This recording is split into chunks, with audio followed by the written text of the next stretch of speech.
여러분 안녕하세요. Welcome back to K-Learn Korean Language Training, your quality affordable learning center since 2016.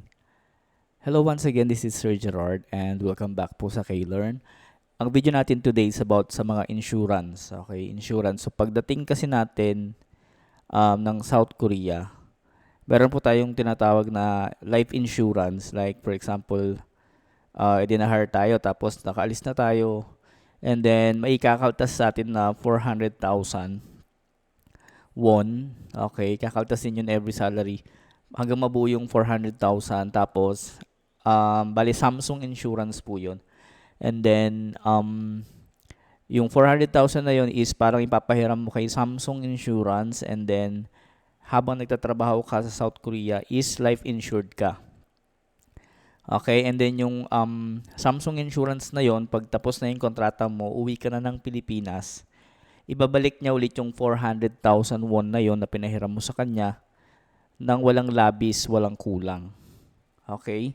So ngayon, marami sa mga kababayan natin ang hindi alam yon. Okay? So ngayon, merong website dito si HRD Korea or yung Facebook account ni HRD Korea. Ito po siya. So, HRD Korea, EPS Center in the Philippines. Okay. So, ito yung pinaka-agency ni South Korea dito sa Philippines and then CDMW. Okay. So, yung insurance na yun, for example, hindi nyo pa siya nakukuha or hindi nyo alam na may insurance pala kayo. Lahat naman ng nakakapunta ng South Korea is meron po sila nung Samsung Insurance. Basta legal process sila or DMW to HRD Korea sila nag-process. Okay? So, Samsung Insurance, yun po ay ibabalik sa atin once na nakauwi na po tayo. Pwede nating i-claim yun sa mismong airport. And then, dito sa Pilipinas, pwede din. Pero mas madami yung process pagdating dito sa Philippines kasi nung ako ang nag-process nung daming mga papers pa na ipapadala sa center nila sa Korea bago mo ma-claim yung pera. So ida-direct naman nila 'yun sa bank account mo na active.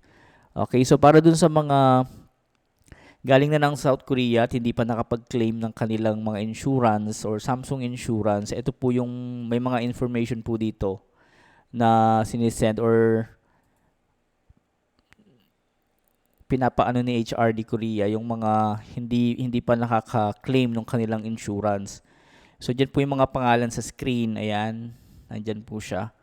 And then, kung andyan yung pangalan nyo, or kung meron kayong kakilala dyan, pwede po kayo mag-email sa hrdkorea63 at gmail.com. Again, hrdkorea63 at gmail.com. Or pwede nyo silang tawagan sa 0284701853. Again, 0284701853. Ito po, pag nandito lang yung pangalan nyo, dun lang po kayo tatawag, no? So, kung wala yung pangalan nyo, hindi po kayo kasali dito. Pwede nyo ring scroll itong page nila. Marami pa ditong mga listahan ng mga hindi nakakakuha ng kanilang insurance. Kung meron kayong kakilala or kayo mismo andyan, pag napanood nyo itong video na to at isa kayo sa mga hindi pa nakakuha ng insurance at galing kayo ng South Korea, ito na yung chance nyo para makuha nyo yun. Sayang din yun. So 400,000 is around like less than 20 or more than 20,000 pesos. If I'm not mistaken, no.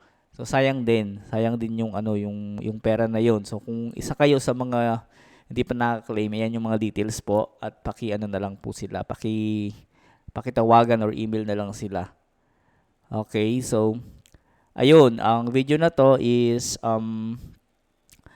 sana nakatulong sa inyo at kung may kakilala nga kayo or kayo mismo is hindi pa naka-claim, punta na lang po kayo dun sa nila sa pinaka Facebook page nila at nandun yung mga information. Okay?